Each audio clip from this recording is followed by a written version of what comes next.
امروز 6 اپریل است و شما برنامه خبری رادیو زودی رو در پخش مستقیم تماشا دارید. من شالای گلخواجه با شما در استودیو هستم. عزیزان، قبل از تفسیر خبر و گزارش رو به سرخط موضوعهای روز توجه کنید. مقامات توجیک в یک سکانی ولایت سوخت و карантини کارمندان طب در این منطقه را توضیح دادند. اصل واقعه از زبان جبر دیده مجری توجیک میگوید بعد بحث لفظی کارفرمای روس به او در افتاد.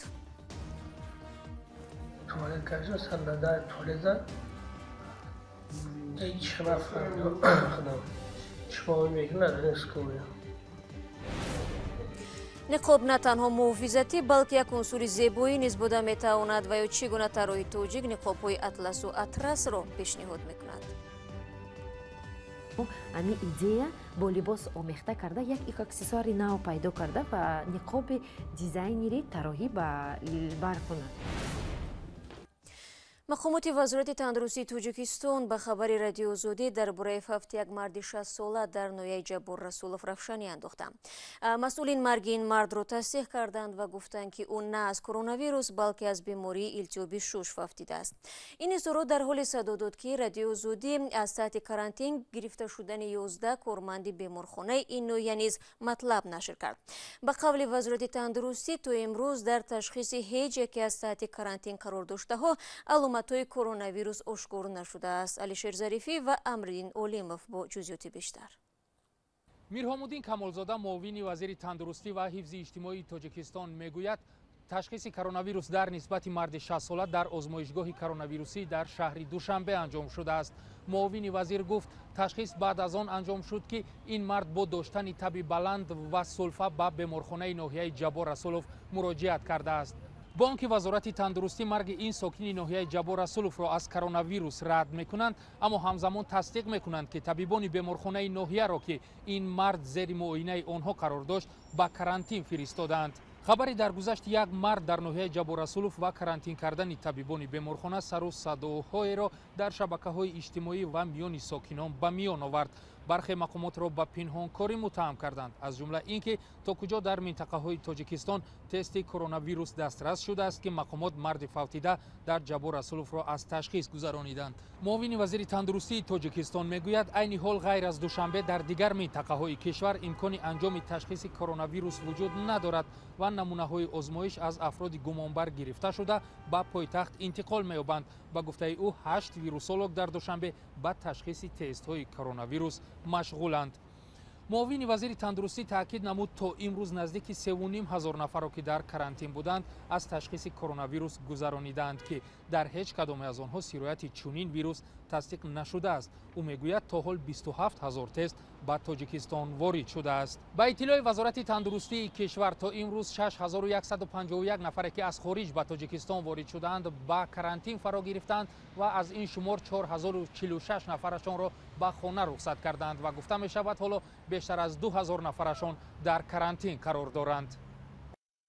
بینندگان عزیز، ما این موضوع رو پیگیری داریم و معلومات بیشتر رو میتوانید در وبسایت رادیو زودی زیر نشانی www.azodi.org پیدا کنید. وضع اکبرجان خالقوف مجری که تقریبا یک هفته پیش با جراحت‌های شدید به بیمارستان انتقال یافته بود بهتر شده است. به قول پیوندان مفتشان الکی بیانات او را گرفتند. گفته می شود کارفرمایی که این مجری را از دویم ماشین‌های خوابگاه به زمین تله کرده بود با شرط بیرون نرفتن از محل زیست در آزادی قرار دارد. اکبرجان خالقوف و همکاران او در رابطه با این حادثه چی میگویند در گزارش نوبتی میبینیم. اکبرجان خالقوف میگوید فاجعه هنگام تنفس نصف روزی رخ داد. آنها نماز میخواندند. معاون مدیر کارخانه ژلیشنیکی ناحیه کاپتیوا در مسکو اندری تریچاکوف از او به همراهانش طلب کرد که به کار برگردند. اکبرجان جواب میدهد که حالا تنفس است، ولی جواب به تریچاکوف معقول نشد.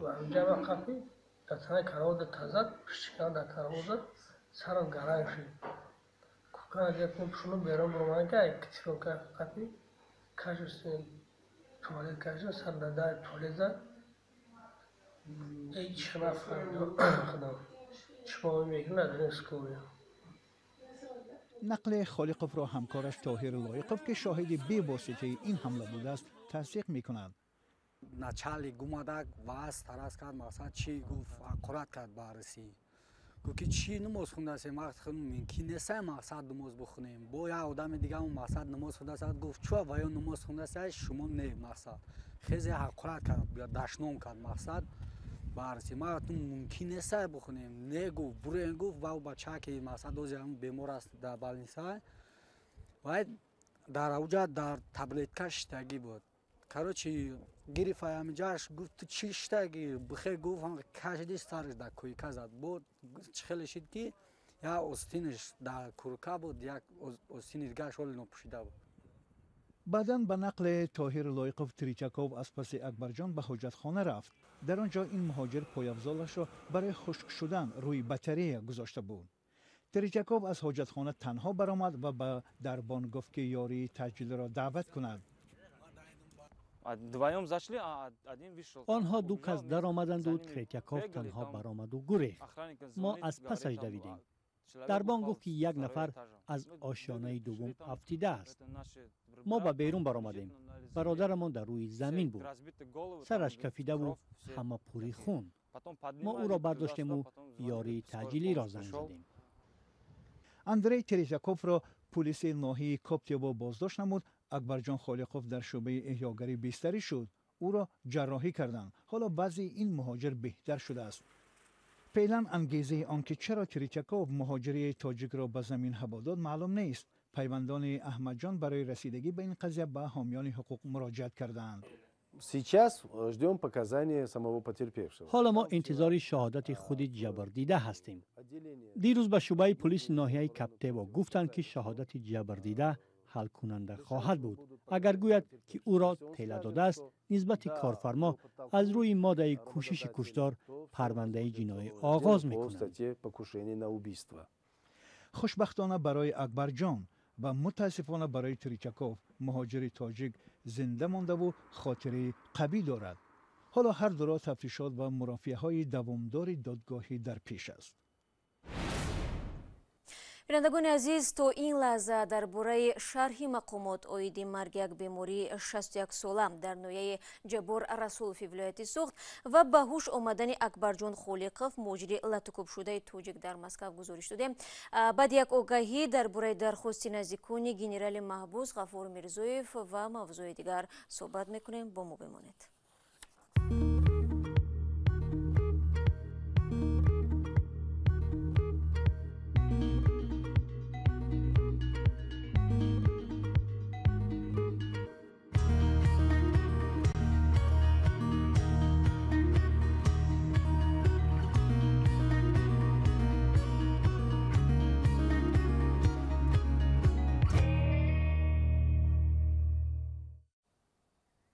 شما برنامه خبری رادیو آزادی رو تماشا دارید.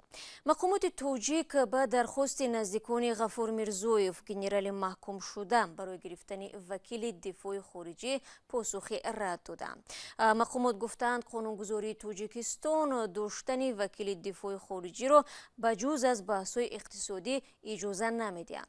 غفور میرزویف که 16 سال پیش به حبس یک عمری محکوم شده بود، به گفته نزدیکانش می‌خواهد پرونده‌اش بازبینی شود. جزئیات را مول رجب یوسفی می‌داند. نزدیکان غفور میرزویف گنرال سابق و سابق رئیس گارد پرزیدنت از حکومت تاجیکستان درخواست دارند که حقوق انسانی او در زندان رعایت شود. ماهی انور ریاست زندان‌های تاجیکستان با تکیه بر قانونگذاری کشور که داشتن وکیل دفاع خارجی را بجز از پرونده‌های اقتصادی منع می‌کند، به یک وکیل دفاع خارجی اجازه نداد که از حقوق‌های غفور میرزویف حمایت کند. عبدالسلام میرزویف 31 ساله پسری غفور میرزویف که حالا ساکن دوبای است میگوید پدرش در زندان در شرایط سخت معیشی به سر میبرد، کار نمیکند و از حقوق معاشرت با خانواده‌اش محروم است. تنها در یک سال 2 مرتبه خواهر غفور میرزویف حق دیدار با او را دارد. عبدالسلام میرزویف میگوید بار آخر عائله و فرزندان با پدر تلفنی سال 2006 2 سال بعد بازداشت و حبسش گپ زده بودند. میرزویف حق صحبت تلفنی و یا مکاتبه با نزدیکانش را ندارد. پسر کلانی غفور میرزویف گفت که وکیل دفاع کیرا کرده آنها به تاجیکستان رفت تا با غفور میرزویف دیداربینی کرده برای بهتر کردن شرایط نگهداریش تلاش کند. او گفت با اینکه پدرش از زندان اجازه داد که وکیل از حقوق او حمایت کند، سردار ریاست زندانها با تکیه به قانون گفت ادوکات خارجی نمیتواند از حقوق او نمایندگی کند. با همین منوال وکیل دفاع تاجیکستان را ترک کرد. سال 2006 من 19 ساله بودم وقتی که آخرین دفعه با پدرم با تلفنی گپ زدم. اون زمان وای 2 سال بود که در زندان بود. پس از آن دیگه نه با تلفن نه خط میتوانم نوشته. غفار میرزایف 64 ساله سال 2004 بازداشت و بعد 2 سال با جرم‌های سنگین از جمله کوشش تبادلات دولتی، غیر قانونی نگاه داشتن سلاح و جرم‌های دیگر به حبس ابد محکوم شد. برای ادامه میدیم. تهدید کرونا ویروس نه تنها ساکنانро дар гӯшаҳои мухталифи ҷаҳон ниқобпӯш кард, балки дар дунёи мӯд низ таъсири худро гузошт. дар ин гирӯдор онҳое низ ҳастанд, ки мехоҳанд аз байни ом бо ниқобҳои хос фарқ кунанд.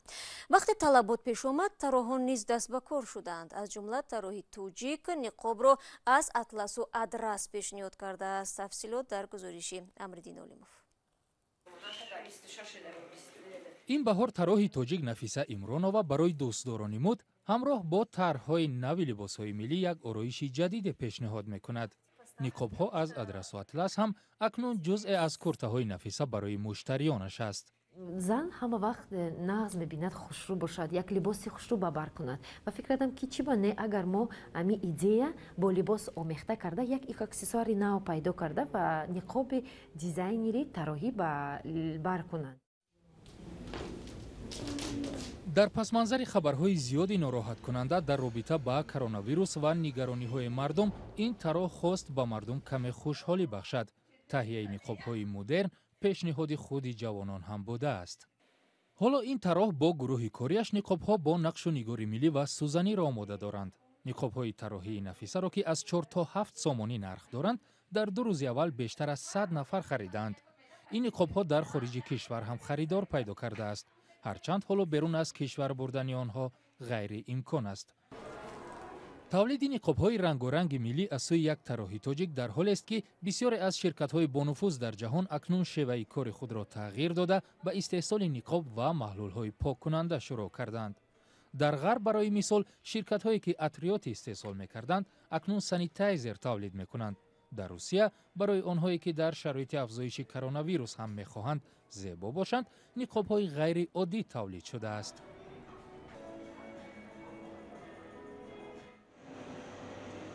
با زیاد شدن طلبات به نقاب‌های طبی در تاجیکستان هم چندین کارخانه نساجی و صاحبکاران به تولید آن شروع کردند. این کارگاه‌ها در یک روز از 5 تا 30 هزار نقاب طبی استحصال می‌کنند.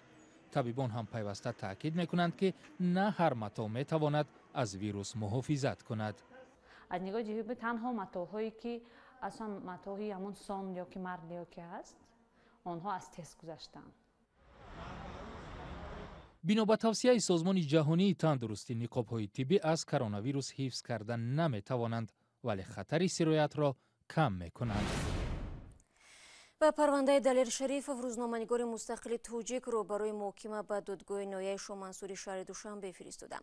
و از ماه январ باز در بازداشتگاه است. انتظار می‌رود روزهای نزدیک مرافعه شروع شود. اما تا حال سنه دقیق آن معلوم نیست. شریفов رسما به برانگیختن کینه و عداوت ملی و مذهبی متهم است. قانون جنایی تاجیکستان برای این اتهام تا 5 سال زندان را پیش بینی کرده است. نزدیکان و سازمان‌های حامی حقوق خبرنگاران این اتهام را بی‌اساس می‌دانند و آزادی هرچی زودی او را طلب دارند. وکیلان مدافع مرکز مستقل اوید به حفظ حقوق انسان که از حق دلیر شریفov حمایت می‌کنند 4 اپریل به رادیو زودی گفتند پرونده روزنامه‌نگار روز جمعه به دادگاه نایه شامنصور ارسال شده است. 15 دقیقه که در اختیار داشتیم به پایان میرسد. برای آشنایی با خبرهای نو و از وبسایت رادیو آزادی زیر نشانی www.azadi.org استفاده کنید. گزارش روز و نوارهای جالب در آزادی ویدیو کانال مخصوصی ما در یوتیوب گذاشته می شود. صفحه های ما در شبکه‌های اجتماعی نیز فعالند. من باشم فردا صبح بر وقت شما را در نوید بامدادی منتظرم. تا فردا، خدا نگهدار.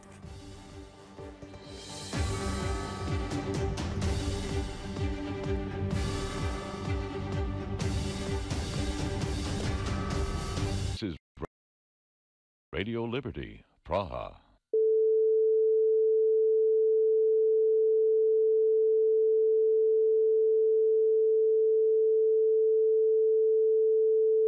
This is Radio Free Europe, Radio Liberty, Praha.